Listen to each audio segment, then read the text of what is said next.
when it click through to the system is supposed to be a slow beat run.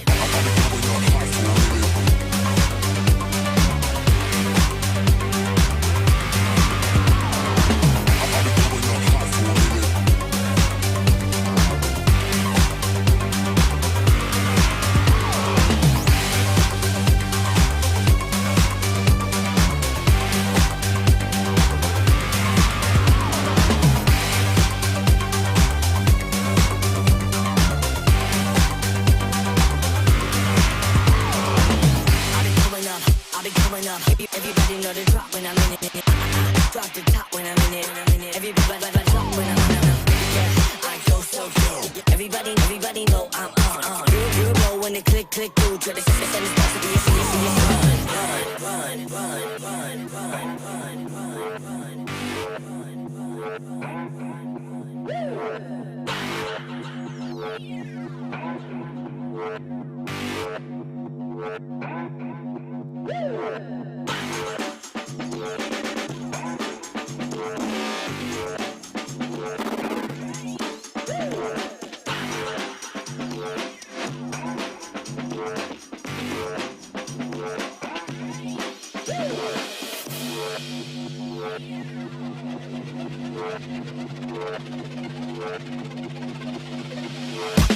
I've been coming up hot for a minute. Everybody know the drop when I'm in it. Drop the top when I'm in it. Everybody know the drop when I'm in it. Yeah, I go so good. Everybody know I'm on. You know when the click through to the system is supposed to be a slow beat run.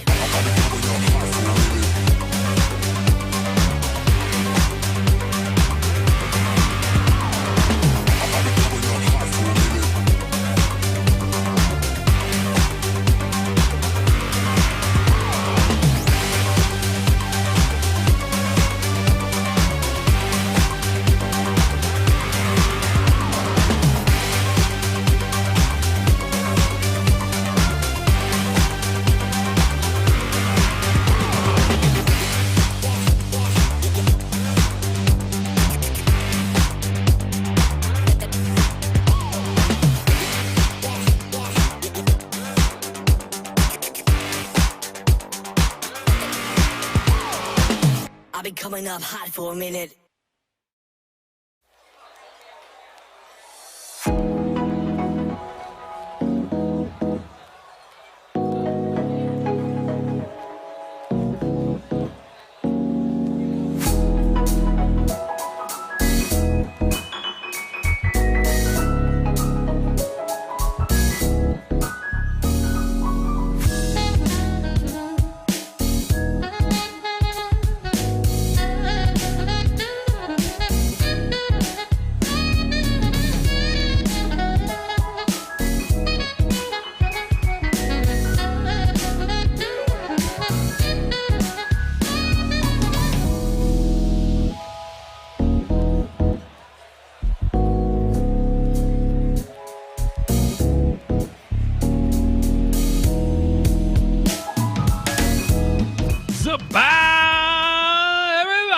Welcome aboard the Soul Train for the next couple of hours or so. I will be one of your lovely hosts. My name is Matt. Sometimes I go by the Grass Factor. Actually, never do I ever.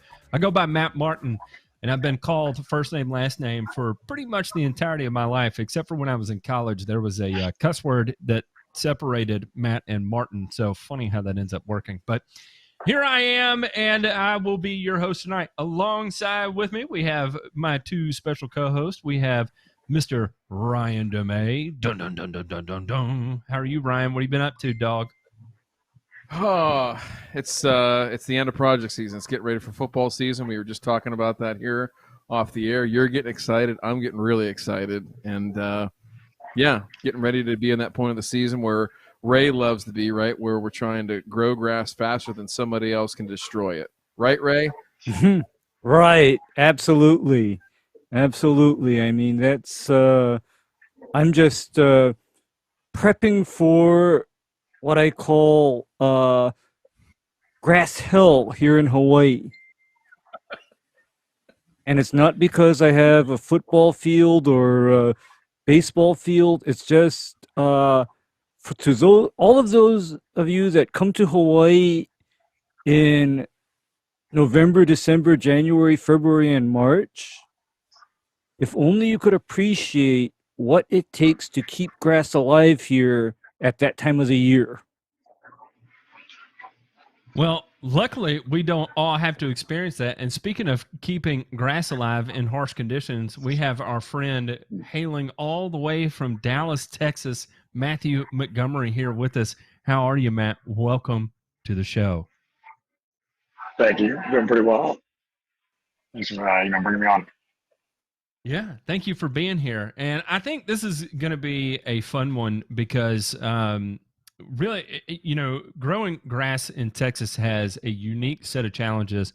And I'll start off with this, that for anybody that's ever conducted a soil test that lives in the Dallas or Austin area, the first thing you notice is that you're not growing grass on traditional soil. You are growing grass in limestone. There is an extreme, all these people that pull soil tests and they're like, hey, I'm a little bit worried. I've got 2,300 parts per million of calcium in my soil test. Oh, I've got 3,300 parts per million in my soil test. And Texas is like, no, we're Texas. We've got 23,000 parts per million on our soil test. The worst you've ever seen, multiply it times 10. And that's where we are because we are literally growing in number 57 stone down here. So thanks for keeping it real and coming on here. And I think, you're going to hear all kinds of wild ass ideas just because you have to pretty much take a wild ass approach to growing grass well in Texas. And I use well loosely there.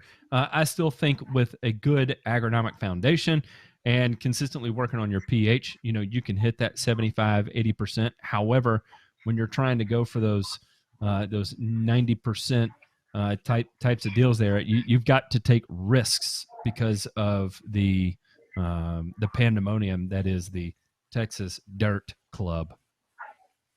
Is that like the Texas Buyer? Is that like the Buyers Club or whatever? A little bit No, I don't think so. Dallas Buyers Club. That's it. Dallas Buyers Club. What are the old radio shows where you would like buy, sell, and trade over the radio, and somebody would call in and be like, "Yeah, I've got 3 donkeys I need to get rid of, and I'm looking for a Kodiak 850 4-wheeler and an engine to a Pontiac GTO. Rust is fine." Yeah, have you ever heard those old radio shows? They're the best. This is the most Tennessee thing I've ever heard. I think they originated from Texas, and they're in like really rural areas. And I'm the weirdo that would, when I first got internet radio for the first time, I would turn on these old, nobody listening is less than 70 years old. And I would find them in these rural communities, and they're like bartering over the phone with people. Like, I ain't got a GTO engine, but I got 4 pigs. I'll give you 4 pigs for them 2 donkeys. How's that sound? It's great. It is some of the best radio that exists. Surely there's got to be clips of this on YouTube somewhere because there's clips of everything on YouTube. So we'll have to do some digging for that because I'm interested to hear. There's probably got to be like a best of or something like this, like a greatest hits. What would that be? What do you think if there was a turf version of that? What do you think you'd have out there? Man, I got 5 bags of starter, a bag of Kentucky 31, and I don't know, 17 and a quarter ounces of glyphosate. But not the 41%. That's not 41%. No, it's RTU. It's ready to spray. Yeah, and it's cut with diesel Radio fuel already. Tradio. Look, Steve Darcy from Iowa, of all places, knows all about it. Radio Tradio. Oh, Howard Stern used to prank call this? That's what immediately came up. I've never heard Howard Stern prank call anybody regarding Tradio. That's funny. We may have to say that for the show after the show. We'll see. Yeah, that could be a show after thing for sure. Get J-Pink flagged again. All right, so Dallas. So one thing I was really worried about or wondering about here was, you guys had some absolutely awful and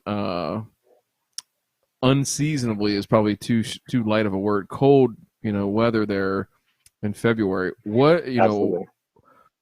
What did that do to things, like just from your observations of not only like what you take care of, but what you saw other people taking care of, from the lowest of low end turf all the way up to the highest of high end turf? What did you see in the DFW area? Excuse me. The probably the most prominent thing that I guess had discussions with people about, or overheard other people talking about, was the Brood X locust swarm, and that the freeze actually limited the numbers of locusts that we had emerging, or delayed them. I mean, they've only been out in the last week, whereas they were swarming all over other parts of the country, a month ago. Yeah. As far as turf goes, I've seen a whole lot of full, complete renos, just people like crazy ripping them out and putting new stuff in. A lot of fungus. I mean, there's a lot of takeoff. You can drive down pretty much any one of our residential blocks, and you'll find at least 2 houses that are just bare spots galore. I think for the most part, there's a truck and trailer on every corner right now, just always working, always going on. That's always been the case, but these guys have really kind of ramped up their businesses, and people who were solo trucks are now out running around, with 5 or 6 of them, just because they've had such a busy season in the first 3 months trying to get everybody's properties back to where they want them. One of my main job, actually, we have a rather large property with a whole bunch of unique ornamentals, and we had to rip almost half of it out and replant because everything was gone. That's crazy. Yeah, I mean that's one. I guess that's a Ray and Matt question, because you guys are lawn care guys. I mean, you know that's coming, or it's already passed and everything, and it's February, right? And Ray, certainly you're not going to have sub-zero temperatures, but you could have an awful winter or end of winter. How are you going to reset expectations for those people that are your customers and make sure that they don't right out of the gate fire you, or get to this point in the season where, oh man, it should have grown back. Wait, I can't do the good Southern report. Man, this grass didn't come back already, man. What's this? July? It's August. It's almost football season. Go Vols. Like that kind of thing. What do you do? SEC. Yeah. Well, what I've had to go through is kind of talk people off of the ledge after hailstorms, because I don't get ice and snow, but particularly in that time between January and May, we are susceptible to hailstorms here. And I've had to tell people, you know what? All I can do for you is chop your plants back that are all shredded, and then hit them with the good old 111 and depth 10, and see if they want to come back on their own. That's my best answer for them, a lot of cases. So when I lived in Augusta, Georgia, if you remember, that was the year that Atlanta and Augusta had the big ice storm where the school buses got stranded on the interstate. And and approximately 40% of the pine trees in the Augusta area were damaged beyond repair, had to be removed. FEMA came in and for 2.5 months did nothing but pick up debris because of the sheer number of trees that came down. And I gotta say that when we would go to continuing education classes and stuff, luckily it was preached to us that due to the severity of the ice storm that we had and the rare infrequency of it, that you should be warning your customers that it will be a minimum of 3 years for things to return to normal if you're not doing a major overhaul. And so that kind of became the story, right? And that's what was told to everybody. So if you made pretty significant progress the first year, everybody was like, "Oh my God, that's so great!" And it was weird because not only did we have the ice storm, but as the power came back on, we had a big earthquake come through too, and so people were freaked out. It was the end of the world and all this stuff, and so the first application out, and you're showing up and people are convinced it's the end of the world, and you're like, "Oh, you're here to spray the grass?" And you're like, "Yeah, come on, let's get excited, everything's coming back to normal." But it's going to take 3 years to fully get it back to normal. So it was kind of odd coming out of the gate, but it got warm in April, and you could start to see some improvement, that things were going to be okay. There was a lot of winter kill in the centipede, a little bit of winter kill in the St. Augustine, a fair amount in Bermuda, and some zoysia. But I don't get too excited over winter kill in Bermuda just because it's so easy to grow back in.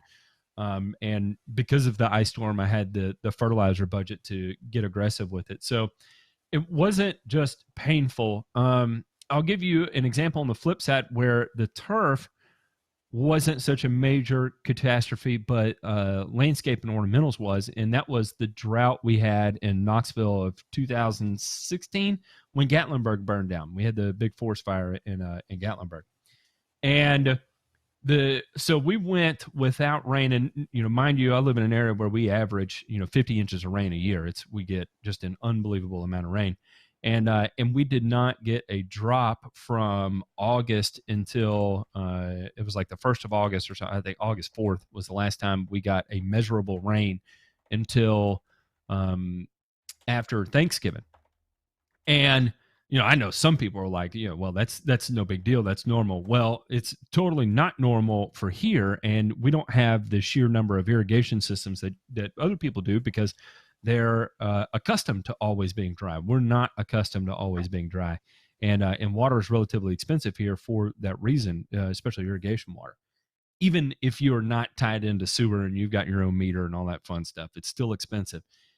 And so nobody really wanted to run the irrigation systems that had irrigation systems. Irrigation systems would show the inaccuracy of coverage out of the system they have installed. And it was a total show there for a little bit, but it's also cool season grass, right? So everybody's being reseeded in the fall anyway. And so, if regardless of how dormant it goes or dies, you're going to be seeding anyway. And it was kind of odd because everybody did their aeration and seeding, and it didn't rain for another, almost 3 months afterwards. But when it did, I mean, the grass just exploded out of the ground, and everybody was like, "Yeah, I knew I could do that." See, man, it's sweet right there, ain't it? I got that shoot the green fire out of my fingers. But what nobody was really expected for was the next spring when the trees did not come out of dormancy. A huge number of trees did not come out of dormancy.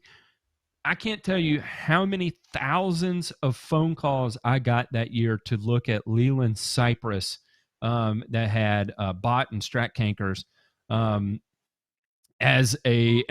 talking to county extension agents, and again in continuing education classes, they said the drought it weakened everything enough to allow these cankers to proliferate, and so that's why you're seeing them die at such an aggressive rate. And it was nuts. I'll tell you one of those instances where you feel like a giant jackass, right? I had done this vertical mulch job, and if anybody ever gets a wild hair up their ass to do a vertical mulch job, don't. Go get a ball peen hammer out of the garage, and I want you to put your hand down on the table and just smash it over and over and over until you decide against vertical mulching, because in effect it's the same thing except at your elbow that feels about like it's been smashed by a hammer after doing that job. But I did this line of Leland cypress, right, and I went all out. I mean, I had the best of the best backfill material, and it was something I custom put together with I can't remember the exact name of the fertilizer I used, but it had a polymer that swelled to absorb water and all this great stuff. And so anyway, I did this vertical mulch job, and I was so happy when it was done because I was in so much pain. And we go dormant that year, and everything looked good going into winter, even though we were in the midst of the drought. And he said he was concerned about, and this is me talking to the homeowner the next year. He said he was concerned about overwatering because we did the vertical mulch job. So he let it run pretty dry. Well, the next spring, all of them developed bot cankers, and I mean the whole row except for the very last tree died. So it was like 16 Leland cypress all died after this guy spent a significant amount of money to have me vertical mulch them, because that was not cheap to do that job. And I thought, well, clearly I did something wrong with this vertical mulching, right? I was like, I've done, a dozen or so of these jobs, and but something has gone awry here. But right after I got the call with him, I mean, it was a total influx of calls where you would go out and take a look at these, and they all looked exactly the same, and they all died. And so that's, I don't even know why I got so long-winded about that, but in my experience, managing expectations when you're dealing with those types of things, when you do have a climatological kind of abnormality, I think it's important to way overstate the potential disaster and the long-term ramifications of such a significant weather event, and let the blessings that do show up be the winning ticket, right? And be like, you, sir, are the luckiest human being on earth, because this should have taken 5 years, and here we are 2 seasons later, and it looks back to brand new. And you beat your time by 60%, and you come out the winner.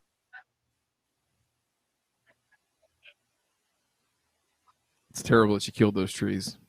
I did not kill those damn trees, Jermaine. I did not kill those trees. No, you did not kill those trees at all. What happened was as simple as inadequate watering.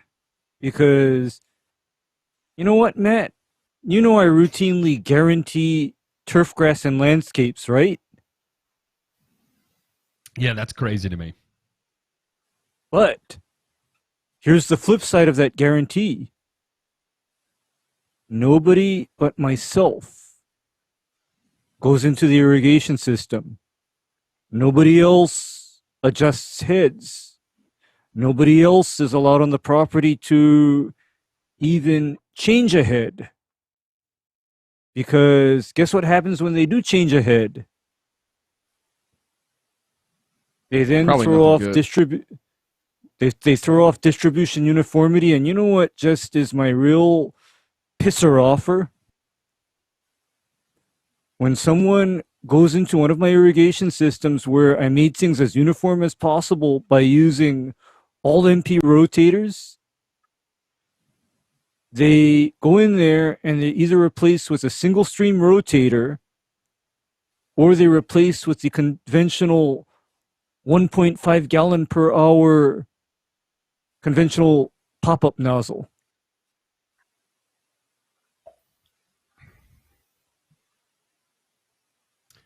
That's and then they still set the more risk irrigation than I would be willing to take on personally. Well, well, it's okay, Matt, because along with that risk, I get to become the Adolf Hitler of lawn care. That's good. That's good. Jeez. I'm glad someone gets to. I just here's the thing: is I don't put that on your truck, Ray. Yeah. Don't put that on your LinkedIn. No, I already have that nickname among some of my friends here. They say I'm just like the guy on Seinfeld. No grass for you. No lawn for you. No lawn for you. Oh. Next. You can use the lawn form logo as a mustache. Yeah.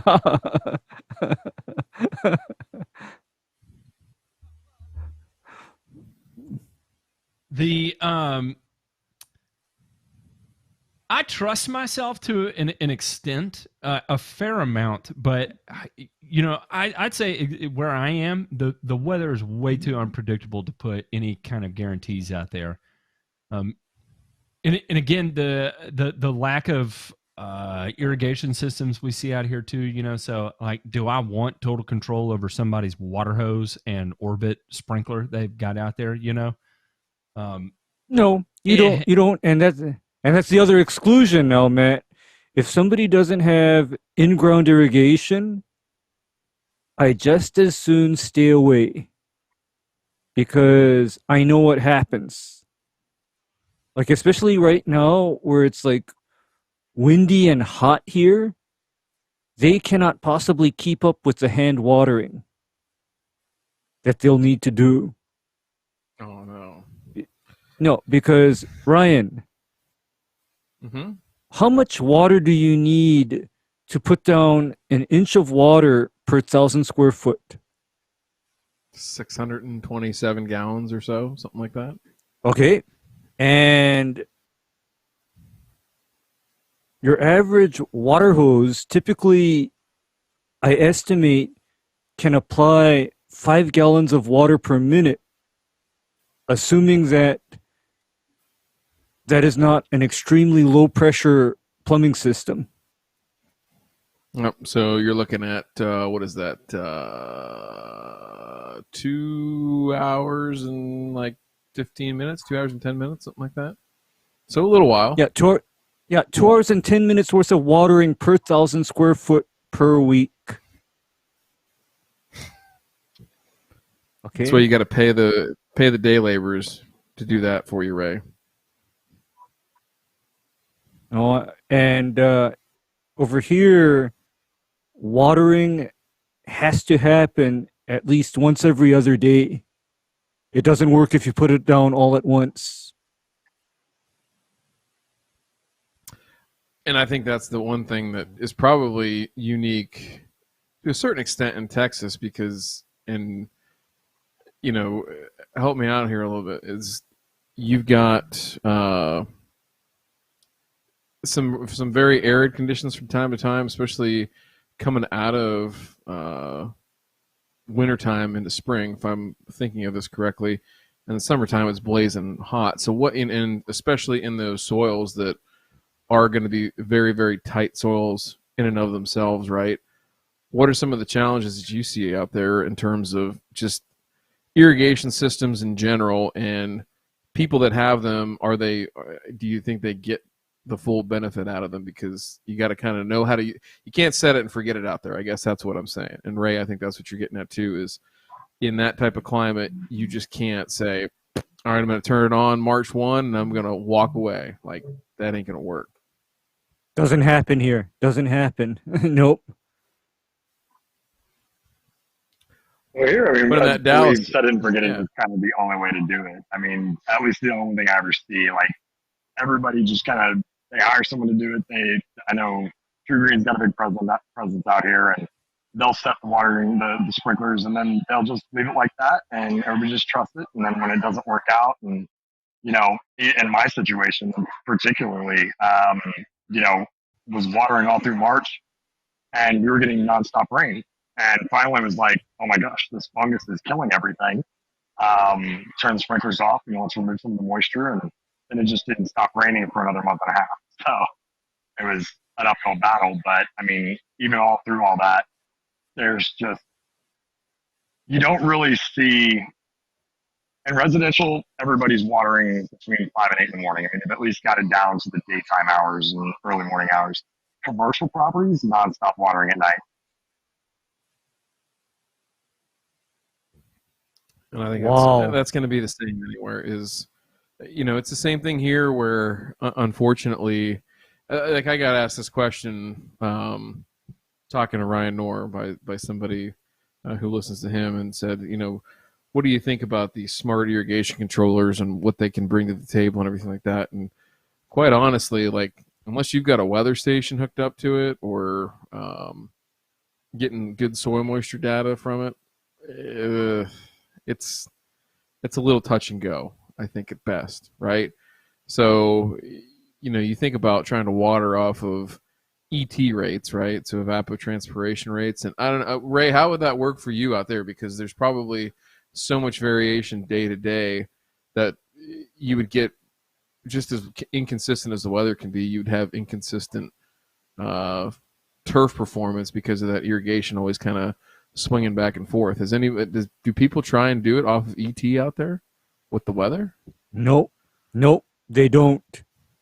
They don't. I mean, the general rule of thumb is you start dialing up and ramping up your irrigation starting in May, and then if we begin the rainy period in October or November, that's when you almost shut down controllers completely.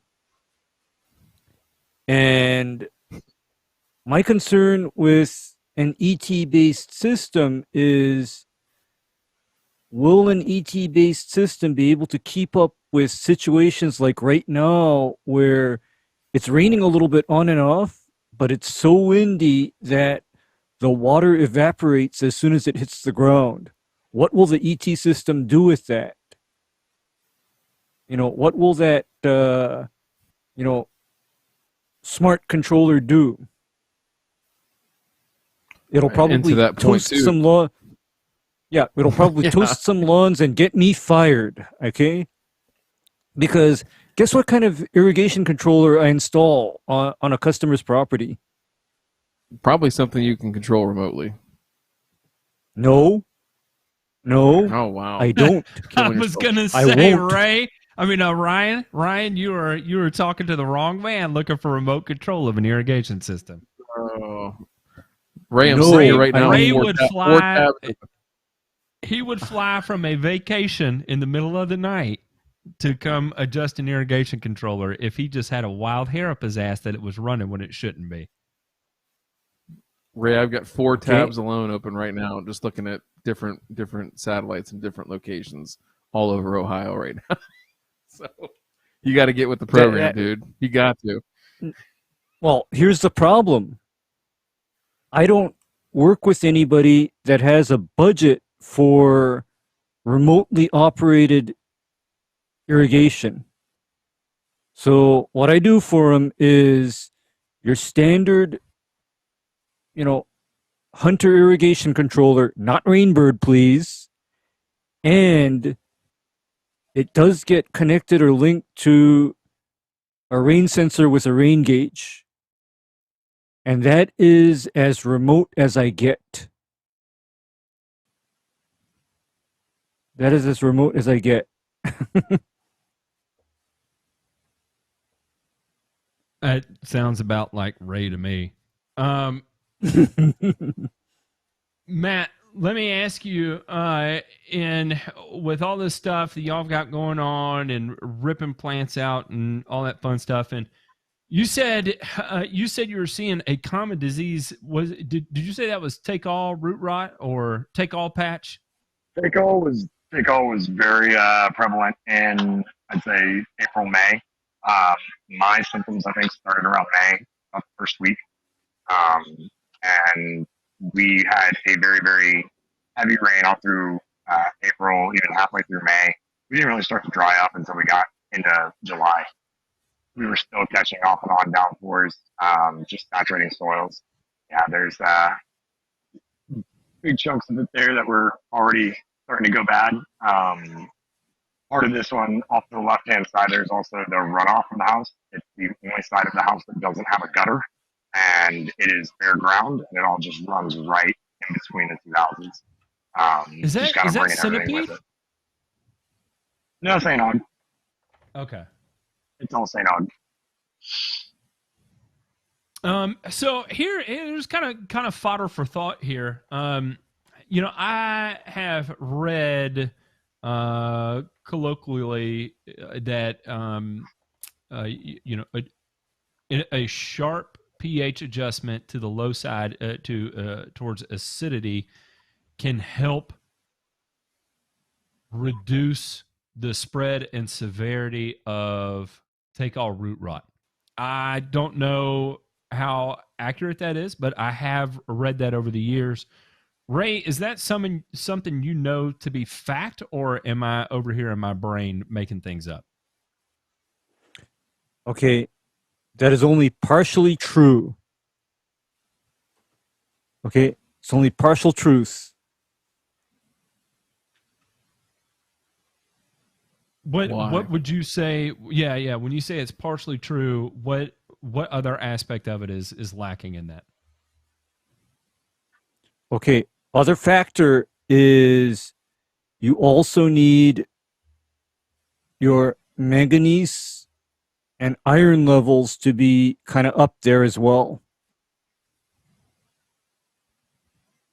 That Yeah, I was is gonna how say you the manage take all root rot. And other factor is, P and K, of course, because like I told you guys, I had a real hard lesson regarding take all back in the late 1980s and 1990s. I had a super hard lesson on that. It didn't go after St. Augustine. It went after all of the Bermuda and the seashore paspalum. Mm. And that is how I ended up with that wretched El Toro Zoysia all over the place. Wretched. But anyway, take all patch is related to, certain conditions. Number one, high heat, high humidity, low manganese, low iron, low phosphorus, low potassium, and excessive calcium in the soil. Those are the conditions that I've, identified as aggravating take all patch in, in various turf grasses. Spot on with what I've seen. Seen a lot of take all patch on putting greens, calcareous sand-based putting greens, and I mean, the right, manganese Ryan? is managing that using acidifying fertilizers, so choosing ammonium sulfate over urea as an end source. All of that is vitally important, right? If you're going to try and manage through that culturally, right? Those are cultural controls, and then if we're going to talk about fungicides, right? Azoxystrobin is kind of the gold standard as best you can get it, but you've got to do array level carrier volume, and you've got to irrigate it into the soil like immediately. Yeah. You see, I went with Azoxy. Sorry, go ahead, Ray. Yeah. It's all about the carrier volumes and how soon you get that application watered in, because literally you are not allowed to let that application dry on the leaves. You need to get that irrigation and that water going literally as soon as you're packing up your spray rig. No exceptions. It's not tomorrow. Nope. It's not next week. You're watering that in right now. Absolutely. So does the carrier volume still apply when doing a granular application? I beg your Is it pardon? still as important of a factor? Is the carrier volume as important when doing granular? Actually, no, not important. But the idea is that you are watering in granules as soon as you pack up your fertilizer spreader. So if you're doing Heritage G or Headway G, by the time the spreader goes on the truck, back on the truck, your first zone should be firing up and watering it in. Because are you familiar with something called photodegradation? What photodegradation is when your active ingredient is interacting with sunlight, and that interaction with sunlight then reduces efficacy of the product because the sunlight is breaking it down fast. Gotcha. So, yeah. Oh yeah. So I think my signs usually started around the first week of May. And I think it was within a week I went and I went with Caravan G because, in fact, there was a particular location here where there's that little round circle that was just up. That is actually, I believe, an overflow for the neighbor's French drain. And I believe with all the rain we had, that French drain in the top left corner backed up, and so the water was pooling out up from this, I guess, relief valve. And it's weird the direction that pipe goes. It goes uphill. Wow. Yeah, it goes Wow. like the water would have had to have been forced out from underneath. However, I was looking into it, before settling on, fungal issues. I actually got down there and was looking and found chinch bugs. And ended up, so I went with the Caravan G because it's got the insecticide to it as well. And my results were pretty good. I picked up a couple bags of, I guess, human char. I guess brand is carbonized PN from Irrigation Green, and threw that down. And it ended up growing back in just fine. I can't even find that overflow for that irrigation anymore. Got take all cleared up. Everything was great there. I had some irrigation system control issues myself where I would water in a product and then turn around and forget to turn the sprinklers off and they go off the next morning. And it was unnecessary. I wake up and I'm like, what did I just do? Oh, ouch. Got a bit of gray leaf spot out of it. So I treated that. I think I sprayed propiconazole and triple 3-6 on queries and didn't help at all. I believe it was my application myself. Some human errors there. Yeah. And it has no longer, I've gotten rid of the leaf spot. The leaf spot is very, very minimal at this point, but it looks like there's a lot of melting out where the leaf sheaths are just greasy. There's a lot of discoloration. And it's pretty widespread. I mean, I raised my mower up to 4 inches and everything looks great from the street, but you go stand on top of it and, natural St. Augustine, when you get down in it, it's going to, it's definitely not just the sloughing off of the old leaf blades. I mean, there's lesions, there's a lot of discoloration, withering. Okay. Yeah, I can't. You know what that is? Okay. Okay, when your leaf sheaths pull out, that suggests to me rhizoctonia infection. And that's when I'm dealing with our temperatures are pretty high. I think I see some gray leaf spot, at least in this picture right here, too. Well, combined with, your rhizoc. So what we're looking at is when I treat for leaf spot, I'm also covering for rhizoctonia, or to the layperson, we all know that as large patch or brown patch, depending on what time of the year it comes out or manifests itself. And this is an example of brown patch. So the last things I ever apply for rhizoctonia are propiconazole or Clary 3336. Those two fungicides have a specific use in my chemical cabinet. What I do use for leaf spot type diseases and as one component of a tank mix is your strobilurins like azoxy or paraclostrobin, which is in Insignia or Lexicon, or trifloxystrobin, which is contained in both Exteris Stress Guard or Armada. Those would be what I'd be grabbing for if I saw that complex of diseases on St. Augustine. I'd be literally reaching for the Armada or, better yet, the Exteris Stress Guard. So I was looking at ordering, what is the one for Pythium? That's Foxinum. Methanoxin. Yeah. Yeah. I was looking at grabbing some of that because that was just kind of where I was leaning. But I still have the Caravan and Azoxy, and it's easy to get Azoxy. So I actually ended up putting down another application of the Caravan G. The first time I did it was just kind of a spot treatment wherever the take-all issues were. And I had good success with that. So I went ahead and just did a blanket out across the yard. Also, army worms are pretty big right now in our area. One of my customers, he's got a ton of Bermuda that just got munched within a matter of like 3 days. Oh, And we that hadn't is sprayed bad. anything, That we is, hadn't done anything, and it was.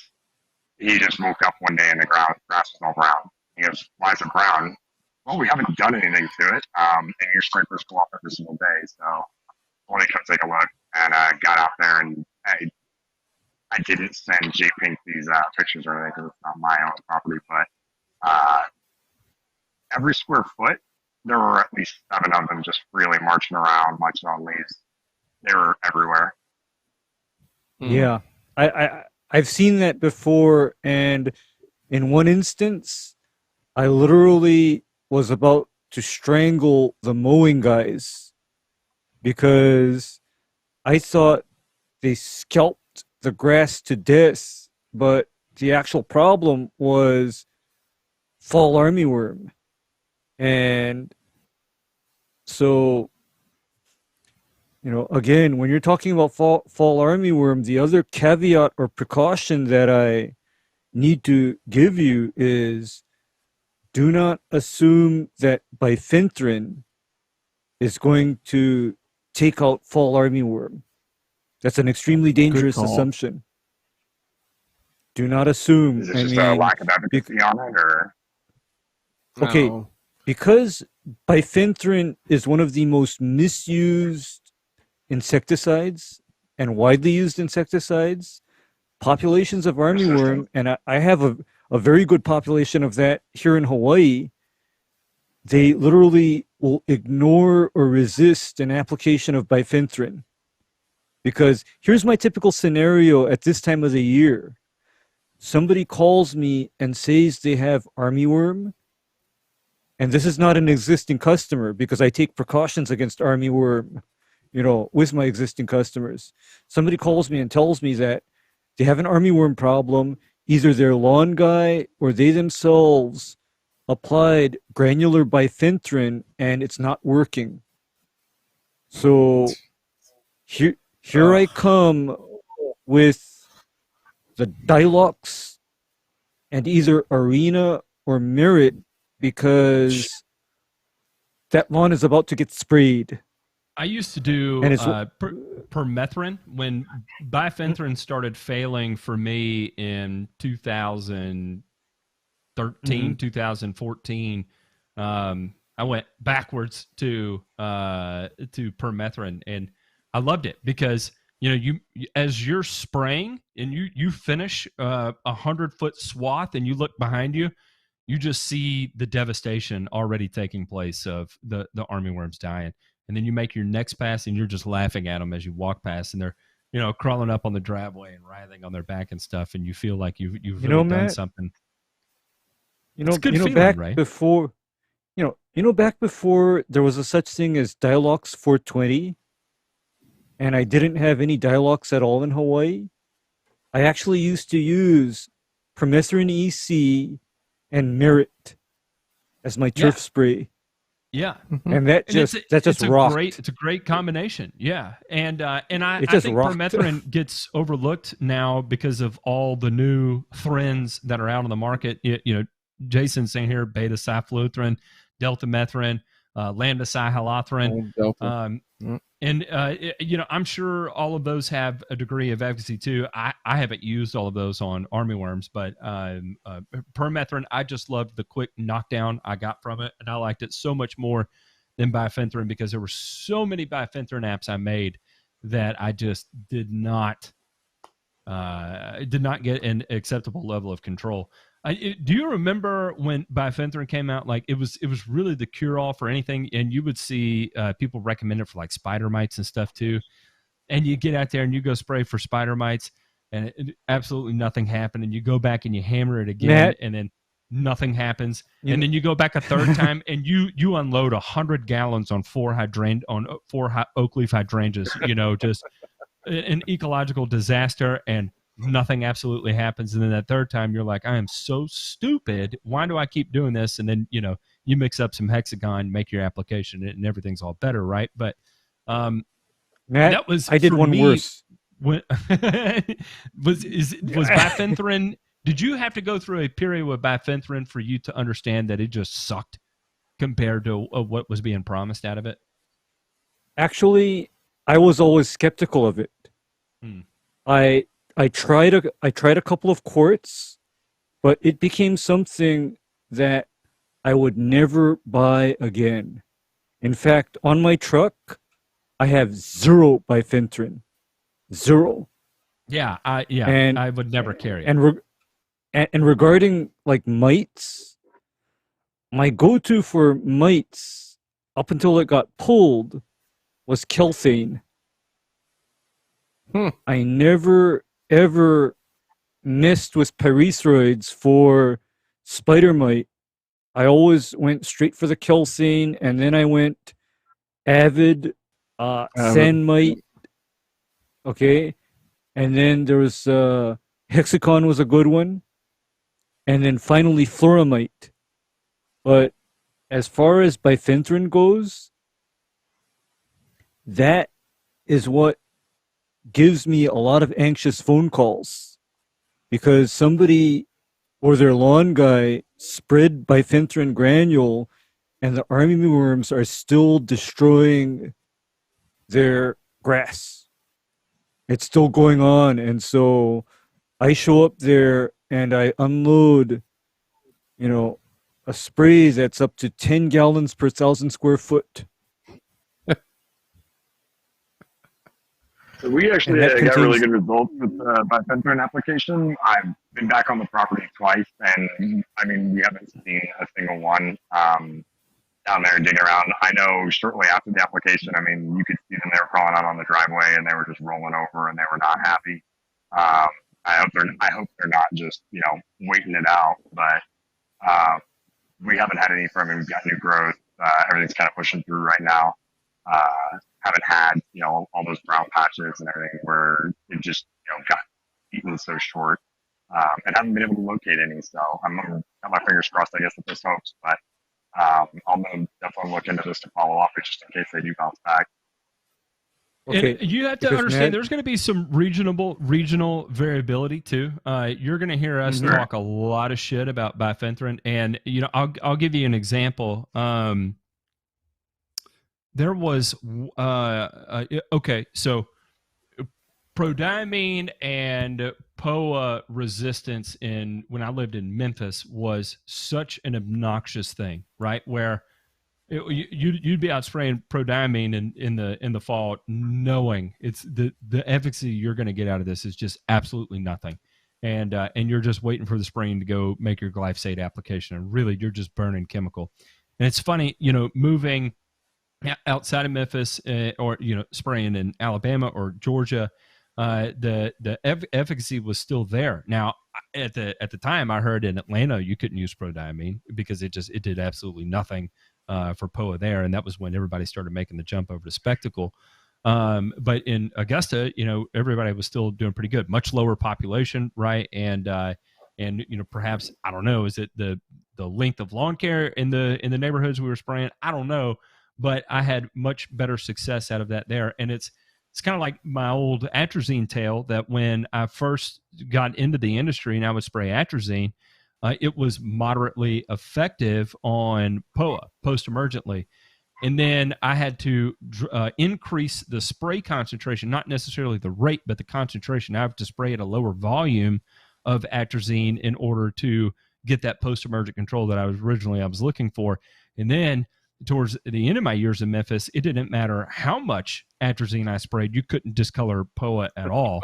And it fell by the wayside, and not many people use it anymore as a result of that. I still think there are people that use it successfully in North Carolina and South Carolina. I think I know a couple guys over there that do it, but in Memphis it became a 0 on the herbicide scale. It just did absolutely nothing. So there is a bit of so I don't want to scare you that because you went with bifen, you're 100% screwed. If you saw the death, then that's great. Because unfortunately the situations we would run into was we would not see the death, and it would be very obvious that nothing died. That you make an application, you swing by the next day, and that where they were at the start of the property, they're now at the side and moving into the neighbor's yard, and they're walking across the driveway like nothing happened. And you're like, man, what the just happened?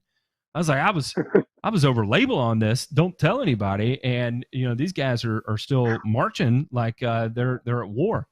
So yeah, if it works for you, that's good. But I know there's going to be other people out there especially in the chat right now, that may be starting to have these issues with bifenthrin and are pounding their head against the wall, wondering what's going on. And sometimes you gotta mix up chemistry. You definitely gotta mix up chemistry. Yeah, you got to combine chemistry and actually know your MOA or your FRAC groups, because I frequently get asked, okay, bifin is no good. Can I use, lambda cyhalothrin? Can I use beta-cyfluthrin instead? And I say, maybe, maybe not, because if there's strong cross-resistance between bifenthrin and the others, they're going to keep on marching. So that's when I always like to have oddball, off-the-wall, infrequently used chemistries, ready to go. I mean, in other words, I literally go for the stuff that I know nobody else is spraying. That's actually my ideal product. Is if nobody else uses it, that's what I go for. And Dialox is one of those products. Dialox is one that, like, I'm not sure. Never not seen that product work. And again, the way its mode of action is vastly different than bifenthrin. And you know why? But Dialox has a very low risk of resistance. Tell me, right? Unlike a pyrethroid, Dialox is broken down into water, acetic acid, and phosphoric acid in a matter of days. It hits and then it's gone, versus your typical third and fourth generation pyrethroid maintains a residual in the environment that's insecticidally active for at least 30 days. Because with that short residual, it's very hard for a pest to develop resistance to it. Makes sense. I mean, and I think that's probably something that people aren't even told. I mean, and when I say told, it's like, why would you say that in your product literature?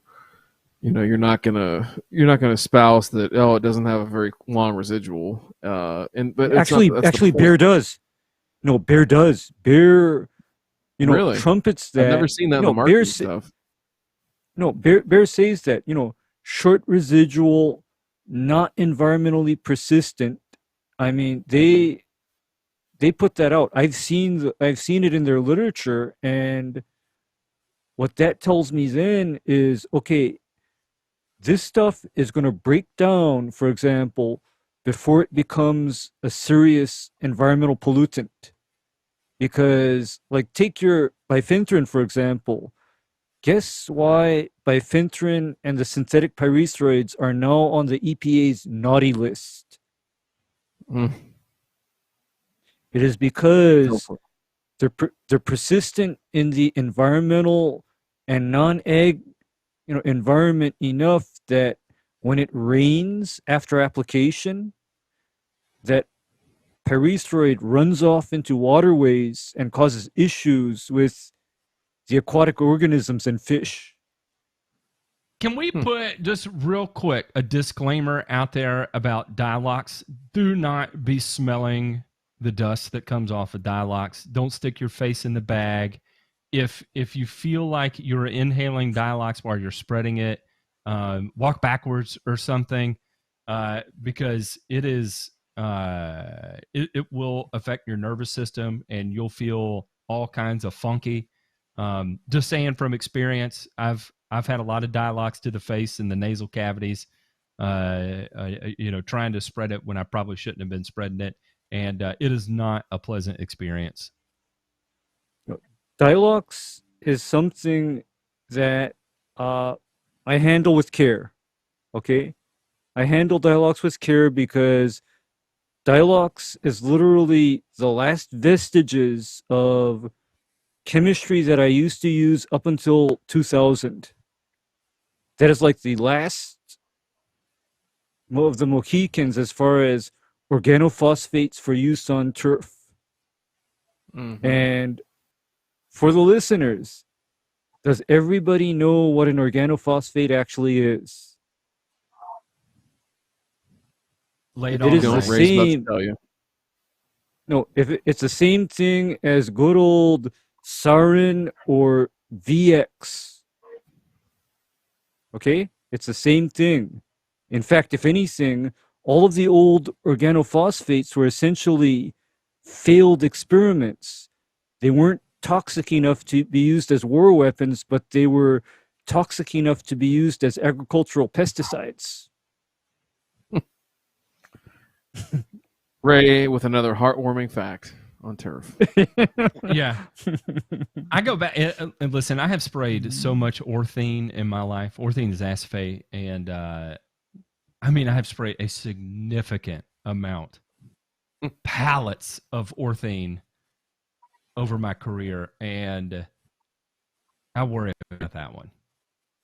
Actually, don't, because orthene is the one organophosphate that has actually a very good safety profile.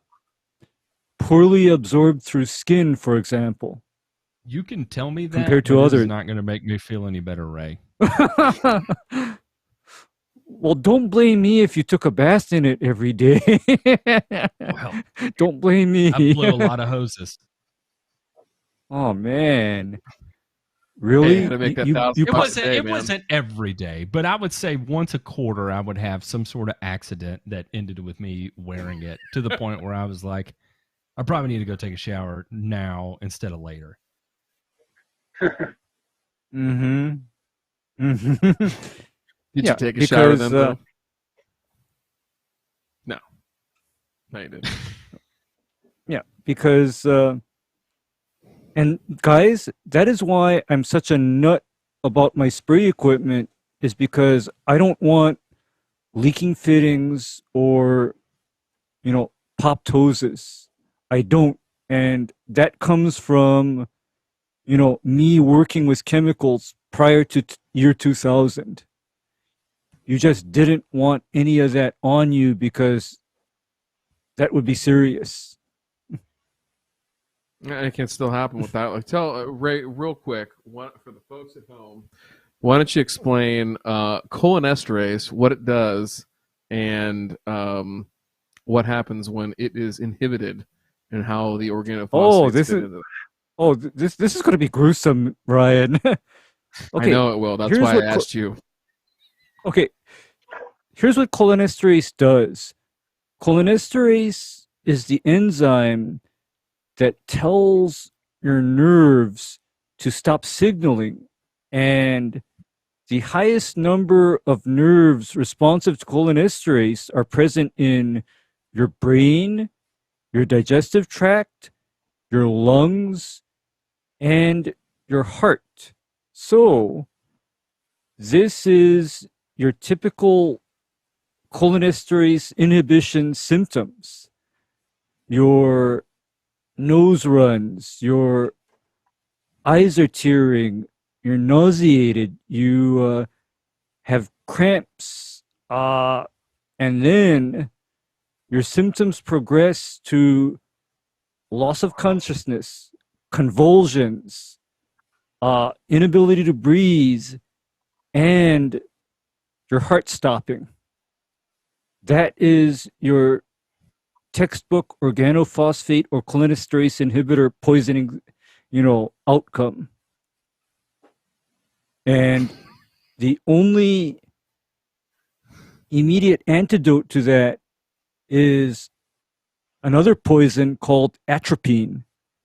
because what atropine does is atropine counteracts physiologically most of the symptoms of that cholinesterase being inhibited.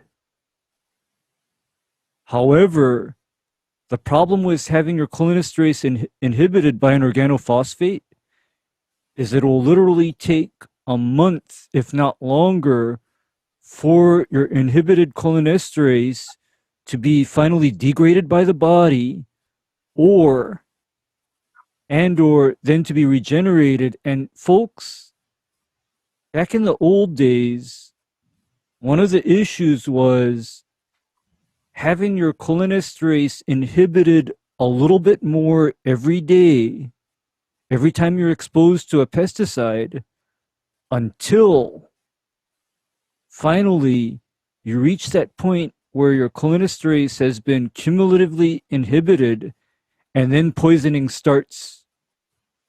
So it was a case of, I've known guys where the first time they get away with their sloppy handling, no gloves, no face shields, no respirators, no liquid proof clothing.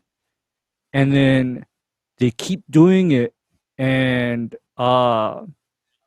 there's the guys that end up in very bad shape. And then there's yet another hazard of organophosphates. Long-term repeated inhibition of cholinesterase at low levels can cause what's called, delayed nervous system damage. And that manifests itself as, partial paralysis, twitching. It's real lovely because I've known guys that were careless with chlorpyrifos. Mm-hmm. And they get to live with that now. In their retirement, they get to live with that stuff if they're still alive. It's scared straight turf with Ray Ito, ladies and gentlemen. Matt. Yeah, and you guys are Well, go ahead. No, go ahead, Ray. Go ahead. So you all are wondering, like, how am I still alive and around? No, we know that you were the one that wore a Tyvek suit to spray diazinon. So, no, I wonder. No, it I know wasn't. exactly why you're still around. No, it wasn't even Tyvek, Matt. You know what it was? It was like 30 a mil rubber boot. No, it was the full-on, PVC liquid tight. Tyvek absorbs liquid. My point. Yeah. Yeah, Tyvek liquid passes through Tyvek. Matt, with where you are now, what situations are you running into? Where do you feel like you need the most help, and how can we help you get with where you want to go? Sure. So just kind of rudimentary soil pulls and a pH meter. Looks like I'm sitting at 8.5. Definitely use DI water to make sure that that won't throw anything off. Pretty consistently, I've gotten four pulls so far. They're all sitting between 8.2 and 8.7. So trying to get my pH down, like I talked to Preshow, man, it's just one of those things that you need a sorcerer to be able to pull off. Looking at, I've obviously seen the video on gypsum and how it's very, very specific, and I think it leans more towards sodic soils as opposed to our calcareous soils. This yard doesn't really this is the first year it's been fertilized. Was not fertilized in years prior. And how I can get that down to help push off the takeoff for next year for the fall whenever it starts to, rear its ugly head again. I've got peat moss down, but I'll probably be doing that again. I'm actually throwing down, or I've got it, I just haven't actually put it in yet, expanded shale, trying to open up the breathability of the soil so that it can drain better and not sit there and just stay soggy. I did a landscape install for a neighbor recently, and was actually just showing them exactly how much water our clay soils basically will retain. We took the new plant from the planter, and we took the same size planter with our soil in it, and get them both into my 5-gallon bucket of water and pull them both out. And just the night and day difference you could see of the water just, not going anywhere. And just trying to relate, how we need to water, how often. And the only real way to tell, I can't tell you to do it every day. I can't tell you to do it twice a day. I can say that when we're over 100, you might need to do it twice a day. But the only way you'll know is to actually stick your finger in the ground.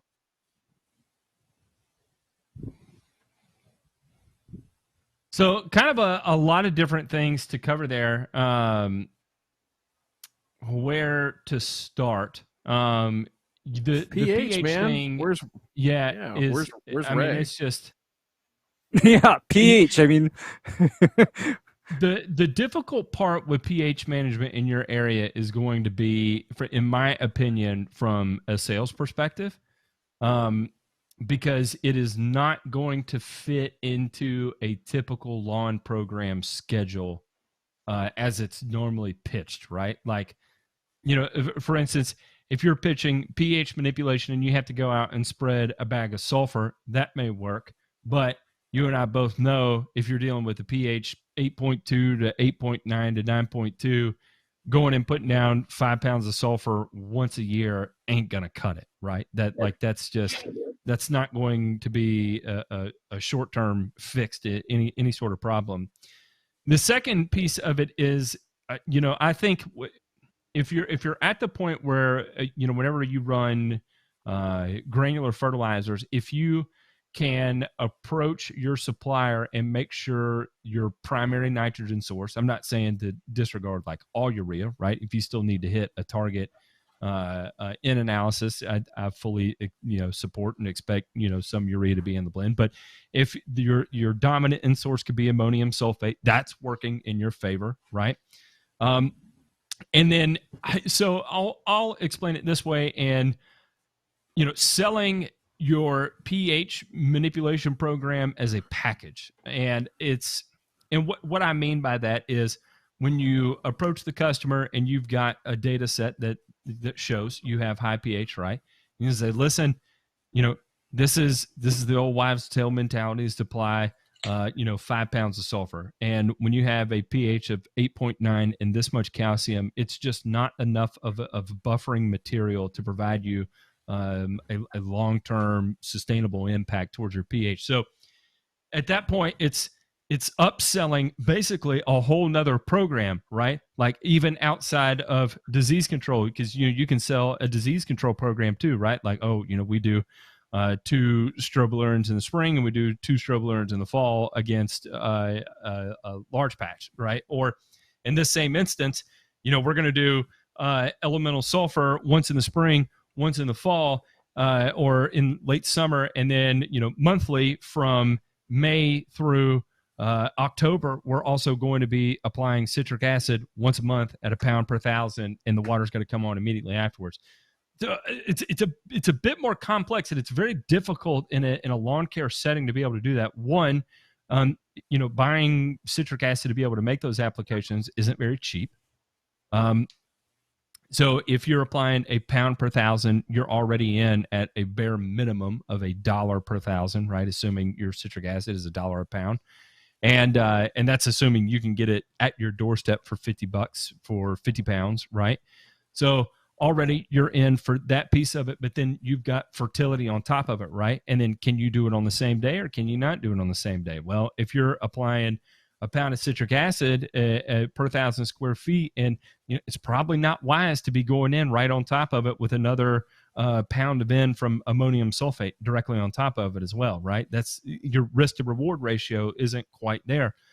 So it's difficult, and I think really the only thing you can do is leverage the data you have at your fingertips, right? By being able to show it, and then also try. However, you have to equate, and I still haven't figured this out, and that's why I'm saying it this way. I still have not figured out how to explain the buffering capacity of the material you're using, right? Like, if you've got an excessively high pH, it's just is going to require a greater amount of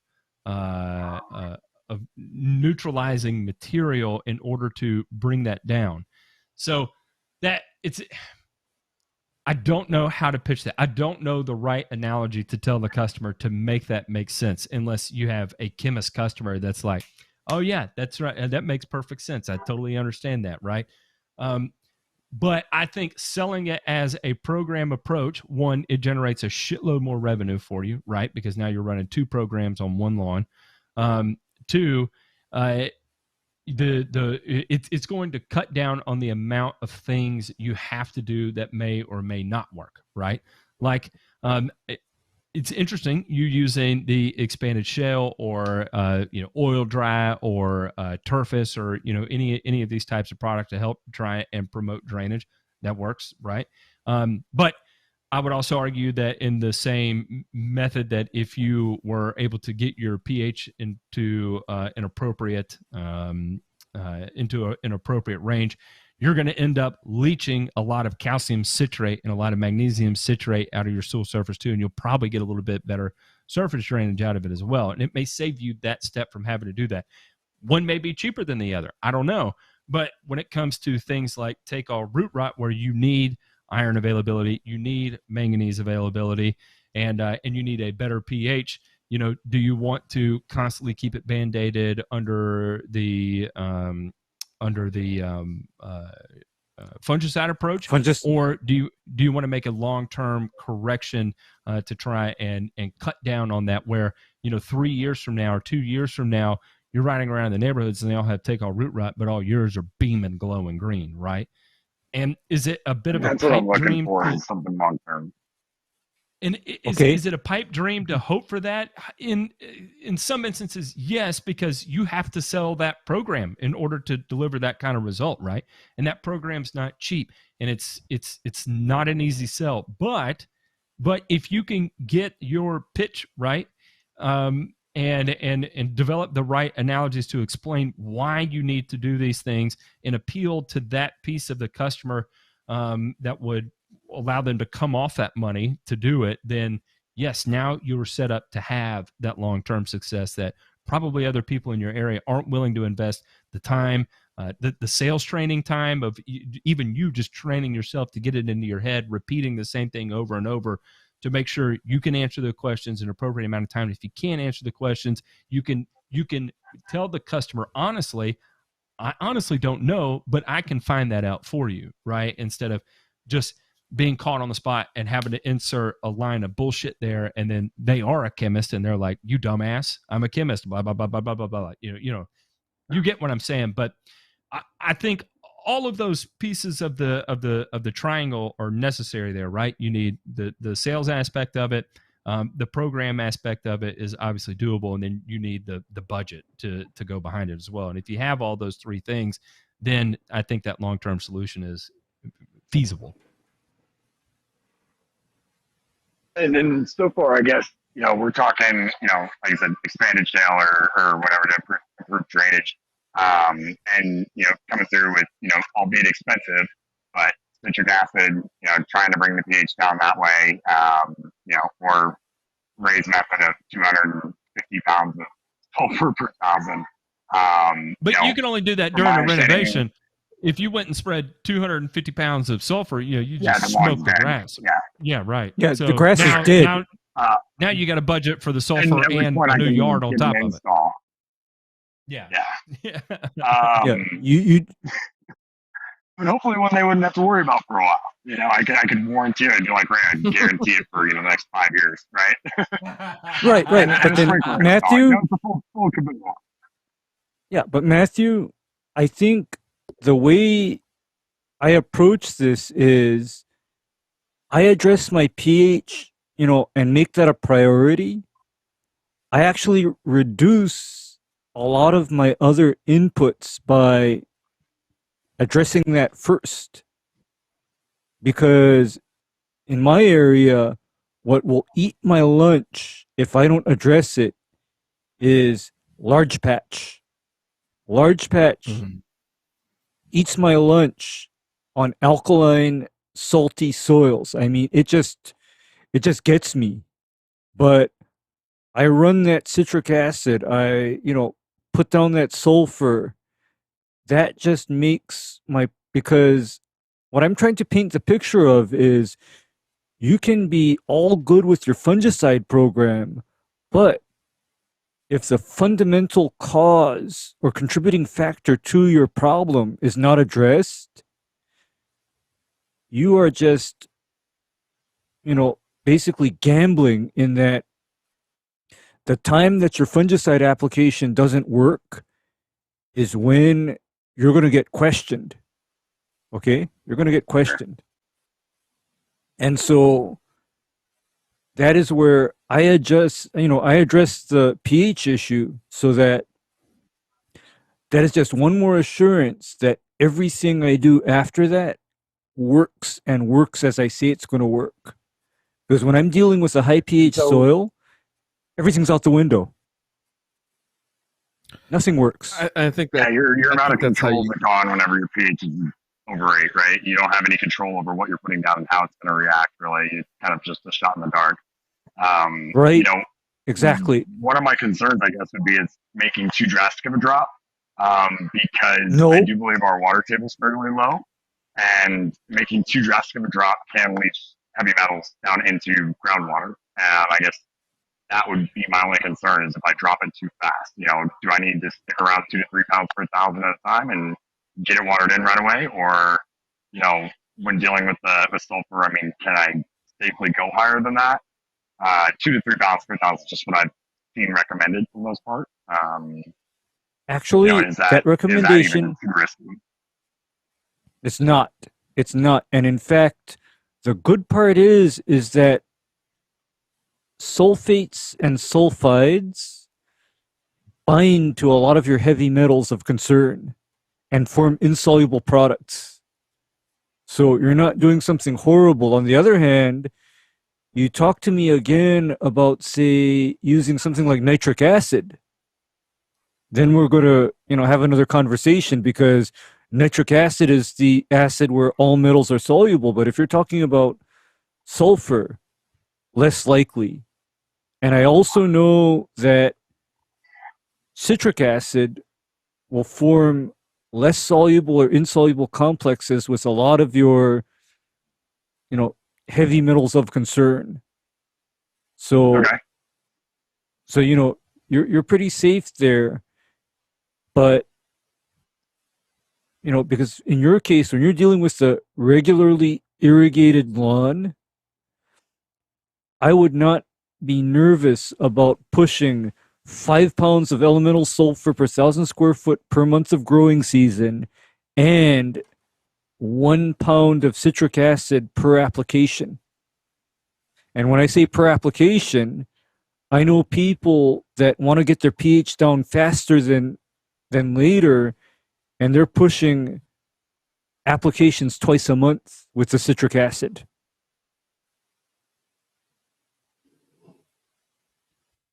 Okay. Is that 1 pound per? That's Okay. 1 pound per thousand, correct? That's 1 pound per 1,000 per application. Okay. But other factor that I'm going to put into that is this is where your application volume gets important, because if you have a pound of citric acid per gallon of water, you have about 10 to 15 minutes before it starts to burn the grass. You try to do that in a half a gallon of water or a third of a gallon of water per pound of citric acid, it'll probably burn on contact. Yeah, and Matt and Ryan is over there saying wave bye to your grass. Exactly. Go ahead and close that account. Just go ahead and close that one out in QuickBooks. Yeah. Or whatever software you use.